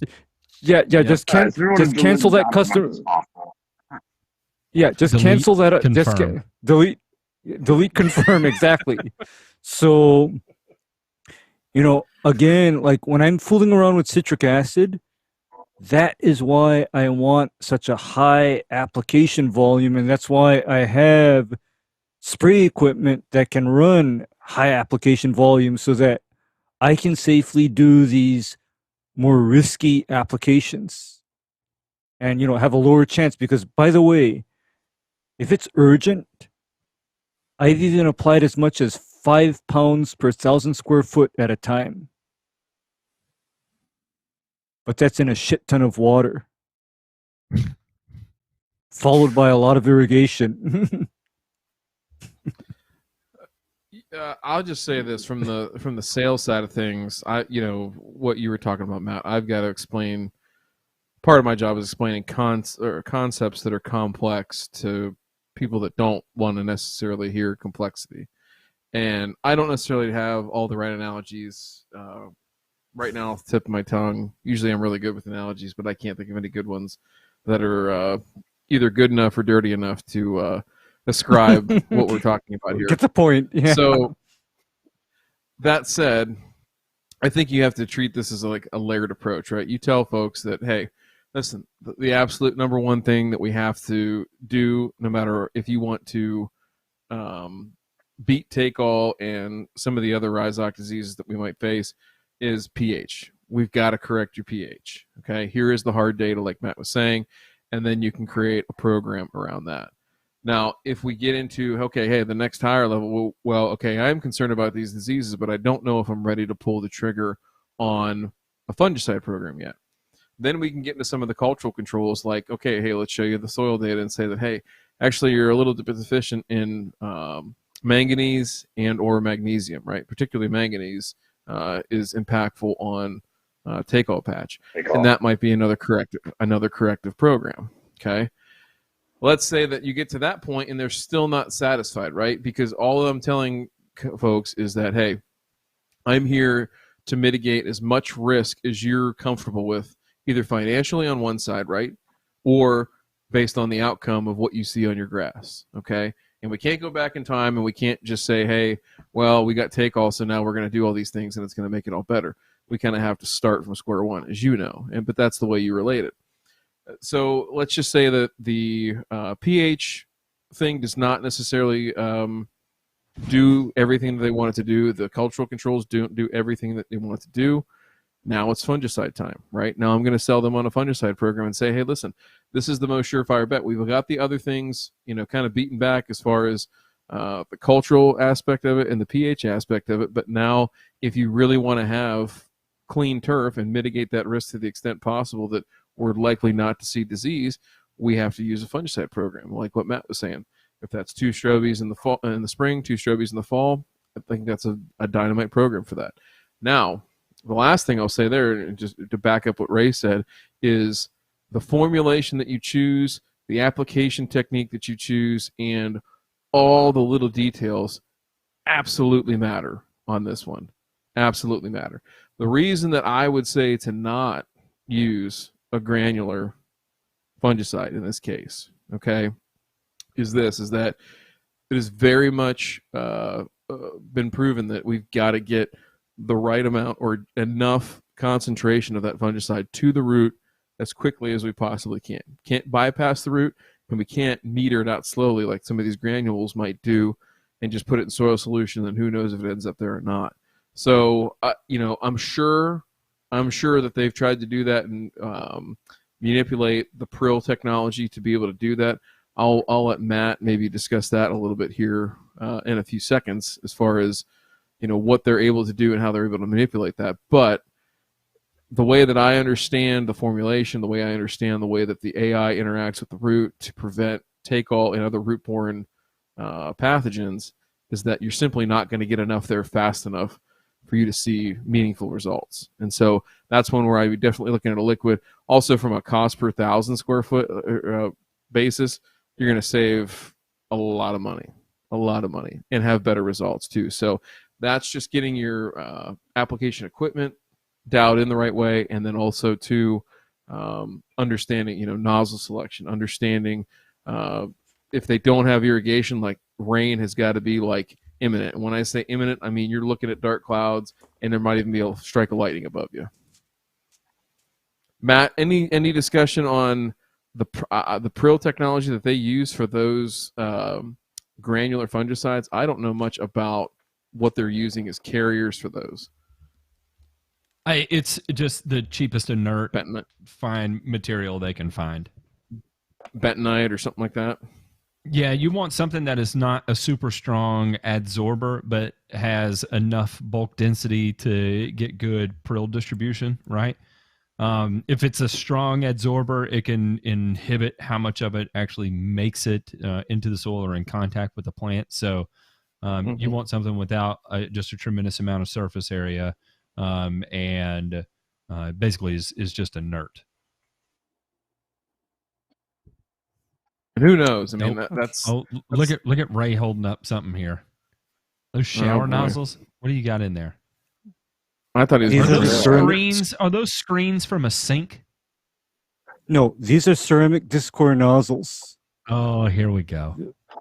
This is a gun that discharges 5 gallons per minute in a very wide swath and with very fine particles. This is not like a Chemlon gun.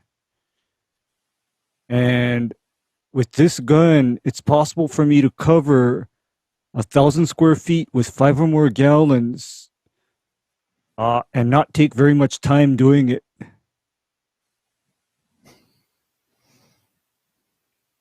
And the reason why That's I bring outrageous. this up, the reason why I bring this up is, you know, Ryan is talking to you about carrier volume and getting product, you know, on the grass and into the roots. The other thing that I do is if I up my carrier volume to 20 gallons per minute, I can then skip the watering in entirely. And I actually prefer to do that in some cases because then I have chemical at a known concentration just saturating that lawn, and I don't have to worry about, oops, I ran my irrigation too damn long and now my product is leached past the root zone and I'm screwed, you know. I just overwatered it.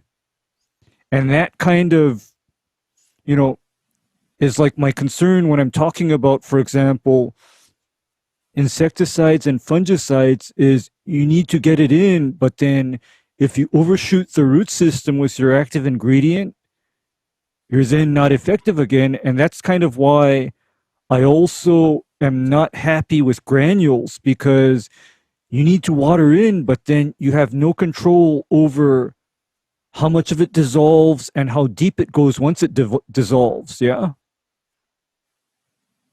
I mean, that's just like, you know, things that I'm thinking of. And so Ryan has a very naughty, you know, reason, you know, analogy as to why he doesn't like granules. He has a real naughty analogy.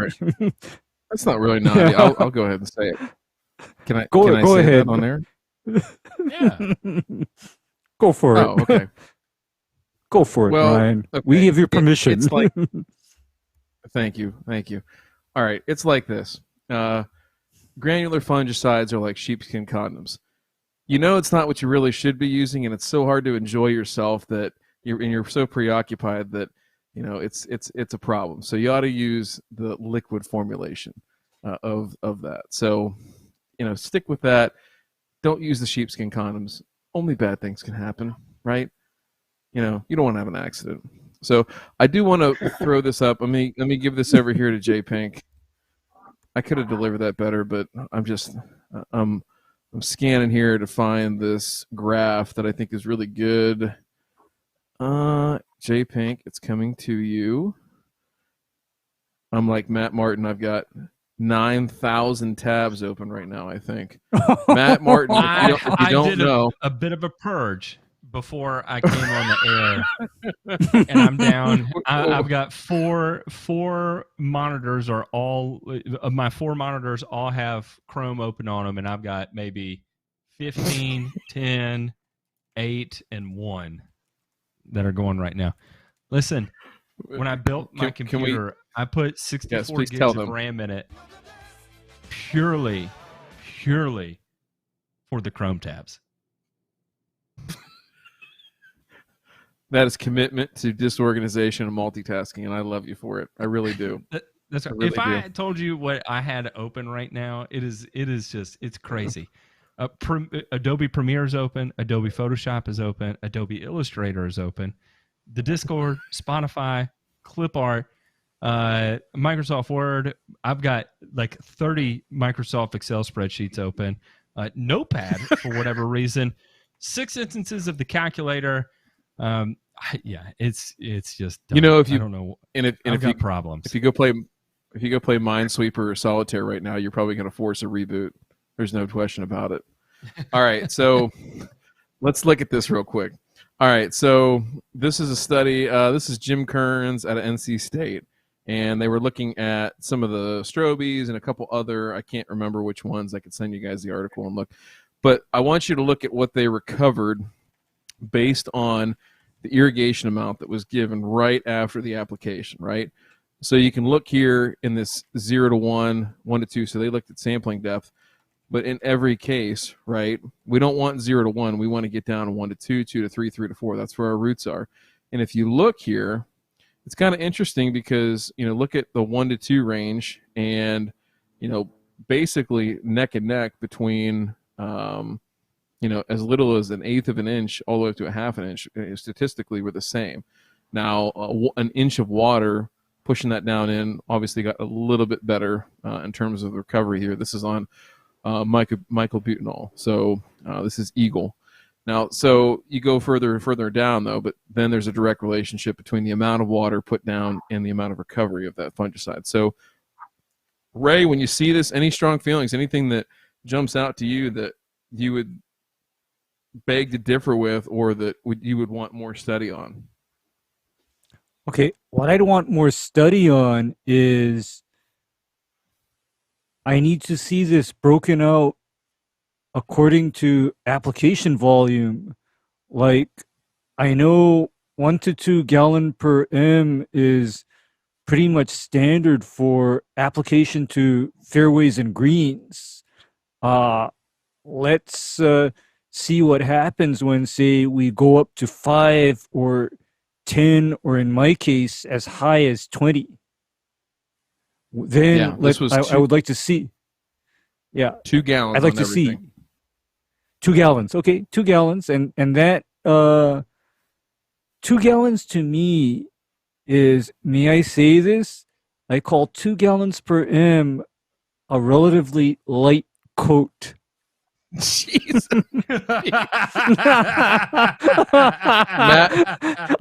if you had to do Matt Martin would be in jail in Augusta or Memphis right now because he would have tapped open every fire hydrant between here and the pyramid in Memphis, trying to get more water because old boys out there at did I say 0.25? We could probably cut it down to 0.22 and make that the permagreen, right? That'll be fine.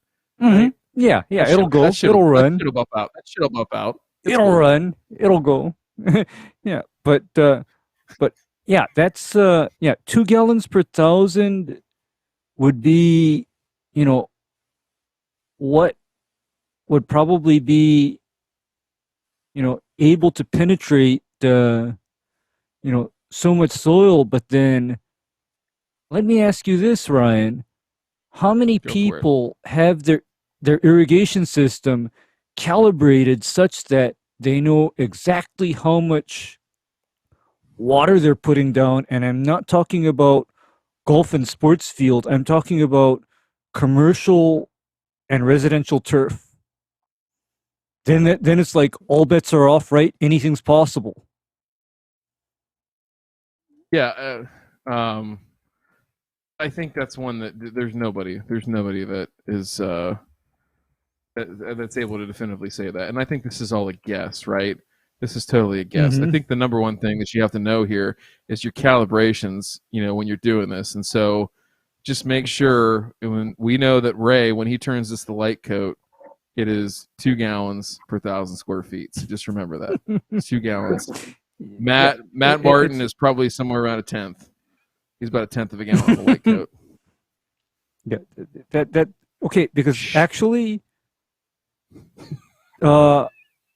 there is something to be said for that, because do you know how they spray for mosquitoes aerially? They're applying literally 1 to 2 ounces of undiluted insecticide per acre out of the airplanes when they spray for mosquitoes. So it can be done, Matt. I know it How does can. that work? Okay, what they When they're have dropping, they're using is such little active ingredient. okay. What they're doing is they're breaking a lot of the rules that apply to us lawn people, and they're atomizing down to 10 microns. And at 10 microns, that's just enough of a droplet to contact mosquitoes and kill them. But to me, I remember being on a show with Matt and telling him that I want, on average, whatever comes out of my sprayer to be at more like 300 to 400 microns, because I want my active ingredient to land on the ground and not drift away.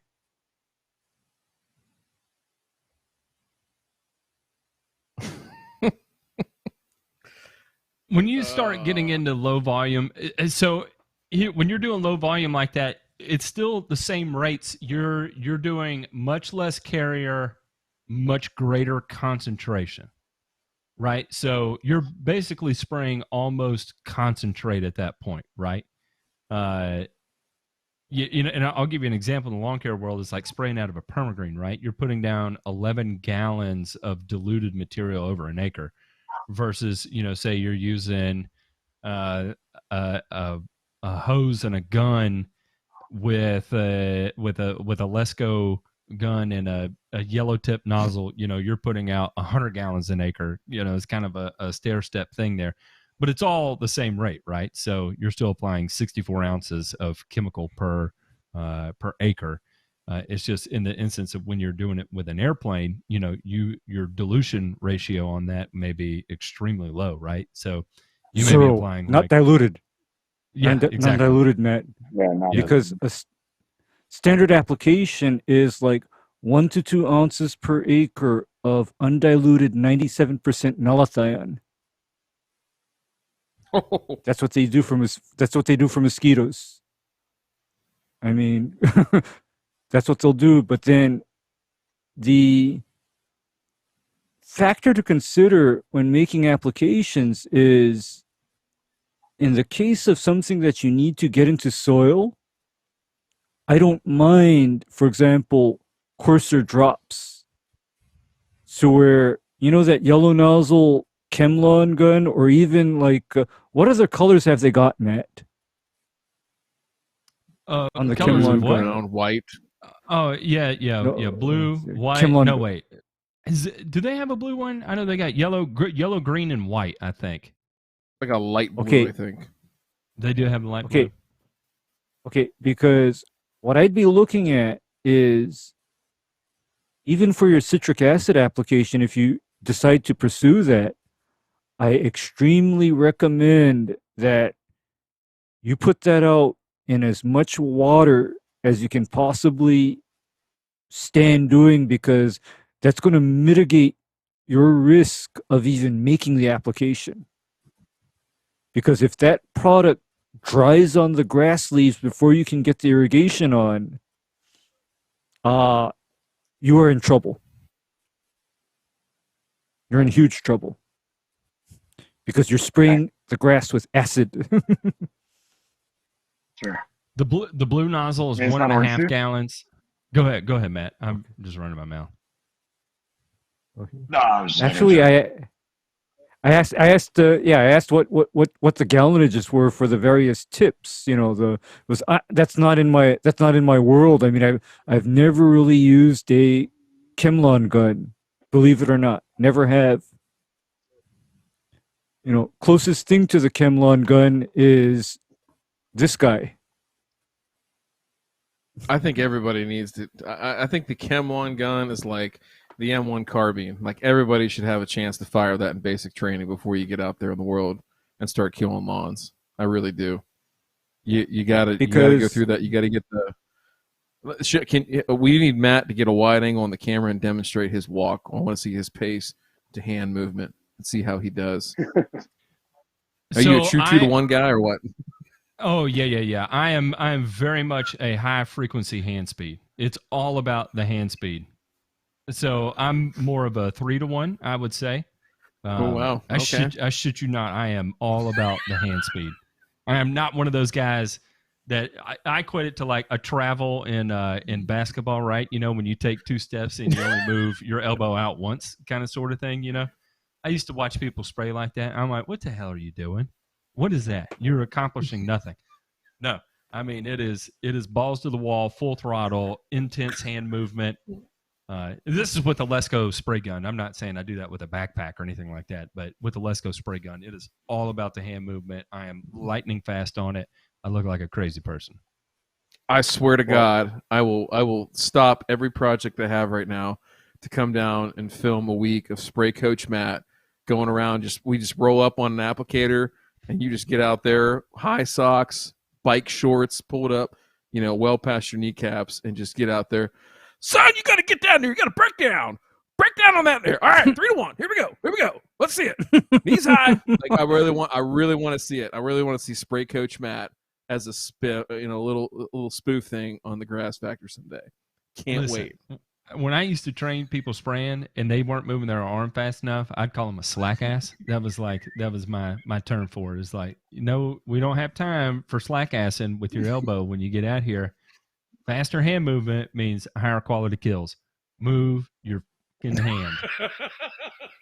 Well, is Johnny Fescue in here? I need to come down and spray some of his yards, and that would be, I think that would be, because he's an old timer. I think that would fit. Johnny Fescue, if you're in the chat, message me. Let's get that scheduled.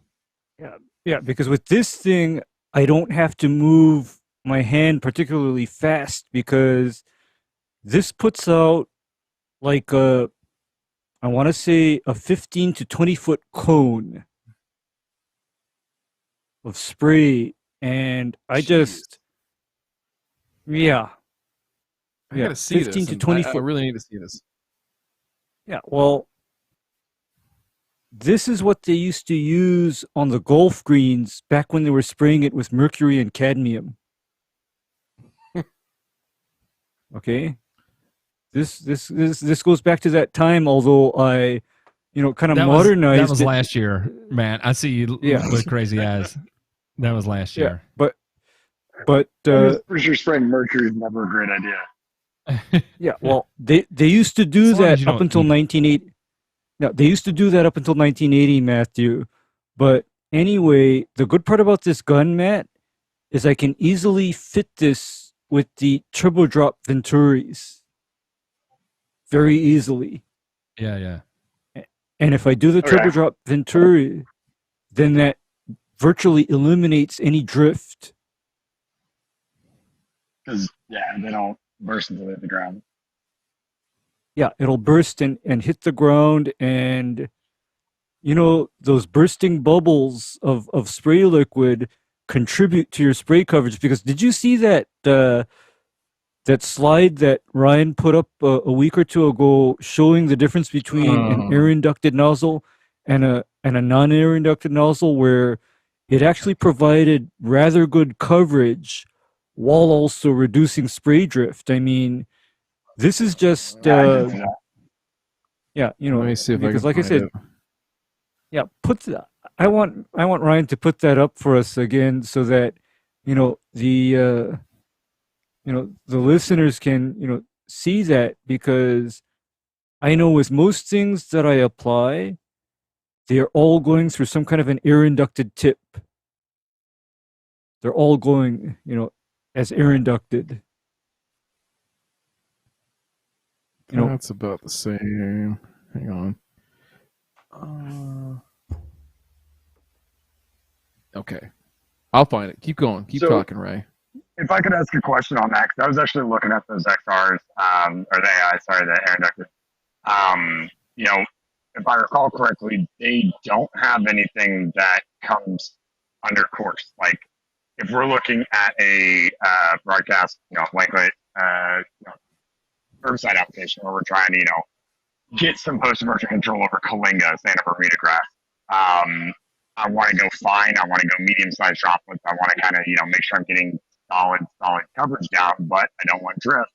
If I'm going to go for an air induction system, how do I get, do I not need to worry about getting the smaller droplets anymore to get the coverage because the drift is no longer an issue? Or how am I still making sure I get the coverage with a larger droplet? The thing is the one variable that you didn't mention, which is pressure. Ray, tell Matthew why pressure is so critical on those type of applications with an AI nozzle. Okay, when you're using an AI nozzle, you're no longer running your tips at the 15 to 25 psi that you need to run them at to try and minimize the creation of small drift-prone droplets. Instead, what happens, when you crank up your spray pressure to 40, 50, or in my case, I'm even running them at 100 plus, what happens is, imagine you have that bubble of liquid being forced down into the grass and weeds, and when it's forced down like that at high pressure, it's still not as prone to drift. And remember now, that's going to hit the weed, and then the bubble's going to break and, burst like popping a balloon and splattering everywhere. And so you're still going to get the coverage because, for example, I still run a lot of my contact herbicides in lawns like, say, Speed Zone or Carfentrazone, Quicksilver, or even Sulfentrazone through an AI nozzle. And I don't have any issues with bad coverage.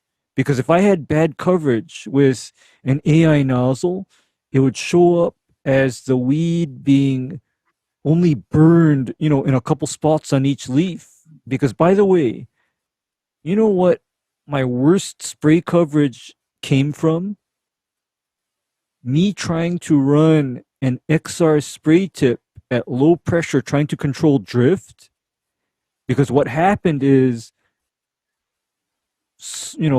a couple of big drops came out of the tip. Majority were still fine. And so what happened is that a lot of that spray never even landed on the weed. And I just saw burn spots on the leaves, and the coverage and the kill just sucked for me.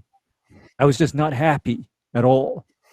But I do the same application with, say, my AI 11004s applying about 1 gallon per 1,000 square foot. It works. Just running the pressure 40 and above. I mean, is there 40 and above? 40 and above.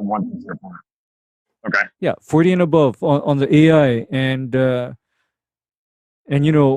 like, say you need to run something like, say, foliar iron, liquid iron, or liquid manganese to deal with your micronutrients. There's nothing wrong with running an AI tip at up to 100 plus psi to get the foliar coverage.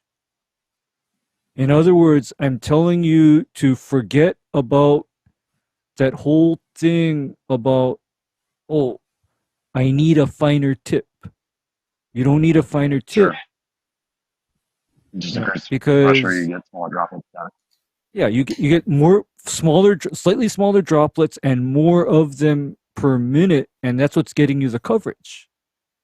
Because literally, when I'm running my spray equipment, there's a range. It ranges between 40 psi all the way up to 500 psi. Tight tolerance. It's a tight tolerance. Just remember, folks, it's not just the tip. All right, we're not playing just the tip here. So, J Pink, go ahead and throw that up real quick because that's a great segue into say hi to my cat back there. Okay, so we went over this before, but Matthew, it's a great little slide. It's so handy, and again, This is water sensitive paper. You can pick this up on Gemplers.com. I do not get an affiliate link. I don't really care. I just want to see you spray better. So pick this up. You can get way better results of figuring out what your spray coverage looks like. Excuse me. So letter A right there is a raindrop nozzle. So that's a more of like an ag type nozzle. We wouldn't necessarily use that in turf. B is what's called a turf jet nozzle, which is the raindrop adapted to turf to be a little bit less coarse. It's mainly for soil applied products. So that's going to be soil applied fertilizers that we're spraying out, or insecticides, pre-emergence, things of that nature.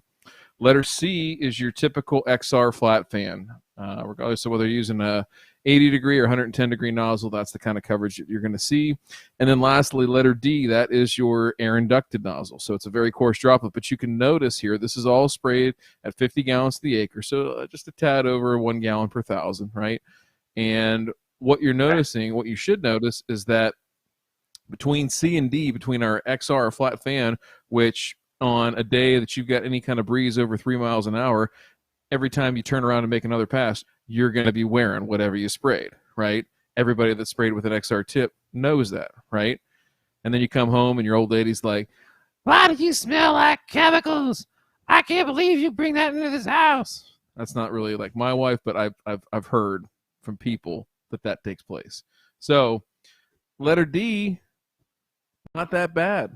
Not that bad at all. So again, that shows you that, you know, the air inducted nozzles do have a place. I do agree with Ray that the pressure thing is something that is undersold on those, on how to get this type of coverage. And the only way to really know, I mean, a lot of people, and I think I said this last time that we showed this slide, is, you know, we just run it over the pavement, the concrete. Man, it made the pavement wet. Look at that. Look at that. Or if you're in Tennessee, made the gravel wet. Look at that. Look at that. So you got to adapt for those. You got to adapt for those regional differences. Okay, we don't have pavement yet down there in the holler. I don't, but I've got some beautiful 57 stone, and it looks nice. Okay, get off my guys. That about you. Yeah, but guys, you see the relatively uniform size of droplets. The droplets being relatively uniform versus the XR nozzle being a combination of very big drops and extremely small drops. Picture D is literally what you want when you're making applications in most cases, because it's relatively uniform drops, very little fine drops mixed in, because anything smaller than 200 micron is what I call drift prone. Okay? Anything under 200 micron is the kind of spray droplet that will pick up in a 5 mile per hour wind and end up where it has no business being. I think most people agree, Ray, that D's are fun, and I agree in this case too that this D looks like it can be pretty good. So, yeah, with that, what Matthew, we covered a lot there, because I really, that was just one statement you threw out there when we asked that question, and we riffed on that hard, and seriously, that was fun. What else is there? Anything else we can help you with, or any other questions you have right now? I'm sorry you're growing your grass in limestone. I feel bad. I feel awful. I grew bent grass at 1/10 of an inch in calcareous sand, so I kind of know how you feel. Made it work, but yeah, I mean, what else you got for us? I mean, really, just, like we said at the beginning, pH is kind of going to be the first thing to go down to make anything else worthwhile or even somewhat controllable. And so just looking, the only thing I actually was watching the video just the other day, the water's hard, I believe the video was talking about how irrigation just isn't, the technology is not there, or something to get consistent, to actually lower the water, out of the municipalities and prevent it from basically raising the pH back up and being counterproductive to all my efforts. Are there any products out there you guys are aware of that, can be hooked up and, actually reliable, or is pretty much everything out there just still not really good for residential use? Dosatron. I'll just say this.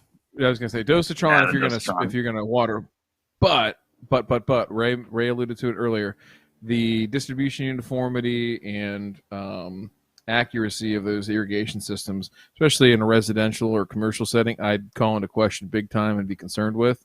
So that being said, Matt espouses a product called Eximo, which I think is a fantastic product. I've used it before, way back in the day on those calcareous greens. Worked fantastically. There's other products that are very similar to it that work just fine. But if I was in your situation, I'd take that out of the hands of the homeowner, sell that as a separate program, and try to use that to move those bicarbs out of the upper portion of the root zone and continue on down from there. So, guys, you got anything else here to wrap this up? We're getting close to it on time here, and I know Matt, you wanted to mention our sponsor and also the show after. Yeah, I'll go ahead and get that out of the way. Listen, I'm 34 years old, soon to be 35 in a month and 1 day. And I did not think it would be possible for someone my age to be experiencing low testosterone, especially someone who looks like me, who's hairy as hell and is balding and has fathered 2 children. I was like, yeah, it certainly ain't nothing I deal with. I took a blood test, and you know what? It turns out I was clinically diagnosed as having low testosterone. Honehealth.com/the grass factor. For $45, get your test done. Check and see where you stand. It doesn't hurt to know. We in Turfgrass utilize data. Data is king. Data is king no matter what you're doing. Get the data, see where you stand. You do not have to use the excuse, I'm just getting older. It does not need to exist. Listen, I know there are people that are watching here right now, and I guarantee you everyone is a man. There may be like one woman in here. Men, take care of yourself. You owe it to your family. You owe it to your spouse. You owe it to your significant other. And it can start right here for $45. Check it out. Honehealth.com/the grass factor. It's super easy. It's painless. You get to talk with real doctors. You get real blood work done, and you get to make real decisions over the future of your health. Now, beyond that, if you want to tune into the show after the show, and I want to throw a couple warners out there, is that the show after the show, we use bad words. The show after the show is controversial. The show after the show doesn't exist anymore after the show is over. If you're interested in being a part of that, taking a part in that additional content where we're going to take additional time to take a look at a lot of the fallacies that exist out there, whether it be on the interweb or other places, hit the join button. Sign up for any of them. It's $3.99. That's a beer at Chili's. You can do the higher tiers if you want access to some of the other crazy shit that goes on. I've been trying to avoid the bad words and I just dropped it. If you want to check out some of the other things, we do some special things for members of those tiers as well. But if you join, it's the price of a beer. You get access to a private Discord. You head on over to Dirty Deeds. The link exists for 10 minutes and 10 minutes alone, and then it's gone forever. You cannot go back and watch it. You do not go back to repeat it. It is live once only, and then it ceases to exist. Check it out. Ryan, Ray, Matt, anything y'all want to add before we get out of here? Hey, this is J Pink. We got one mailbag real quick. Here. Oh, we got a mailbag. We got mail. All right. And You've got mail. You've got mail. It's fitting only because we've got Matt from Tennessee, Matt from Texas, and now we've got another Matt. So completely different. Matt writes in, absolutely love the channel. I live in Western Pennsylvania and have primarily perennial ryegrass with some Kentucky blue. I'm going to give liquid fert and spoon feeding a try. Just purchased grow ore and green ore moving into fall. I would normally put down 1/2 pound of nitrogen per month. My question is, how should I factor in the efficacy of liquid fert with foliar uptake compared to granular? when I figure out my applications. Grower recommends a pound per 1,000, but that's only 0.17 pounds of N. Should I make any adjustments? Yes. Well, kind of. You increase the frequency of application, right? So you're still going after those numbers, but you're applying more frequently to get there, right? So whereas with a granular, you may go dump it all down at one time, and you have to take into account volatility, leaching, all that fun stuff, denitrification. In this particular instance, yes, you're running a lower rate. However, your frequency goes up, and so you may be applying 2-3 times in a month to hit that half pound, and there you go. You're good. I'd be every 10 days at a pound, starting 1st of September-ish and going through a couple weeks before Thanksgiving. There you go. That's like 7-8 apps, something like that. You're going to end up at 1.2, 1.4, something like that pounds. Go for it. Send it. Send it. I concur, because there's nothing like multiple low rate applications of, by the way, guys, in grower, that is a lot of nitrate nitrogen, isn't there, in that grower? It's ammonium sulfate and potassium nitrate. So yeah, it's kind of a combination of both. Yeah, okay. High ammonium nitrogen, high nitrogen, nitrate nitrogen, and in fact, when you're getting into the cooler part of the year, those are actually the most effective nitrogen sources to apply when your temperatures are starting to go down. So your grass is actually going to be utilizing that, rather optimally. So I agree with Ryan. Keep hitting it at a pound per 1,000 square foot up until, the end. And that should probably, stock up your grass so that, when it comes springtime, that your grass is going to be ready to, bust down some doors. Hell yeah. All right. Here we go. All right, on to the after show. Again, if you don't like bad language, you don't like any of that stuff, well, it's just not going to be the place for you. However, if you do like all those things and watching absolute debauchery of all things that are sacred and turf, please go ahead and hit that membership button. Get on there, join, and we'll see you next time.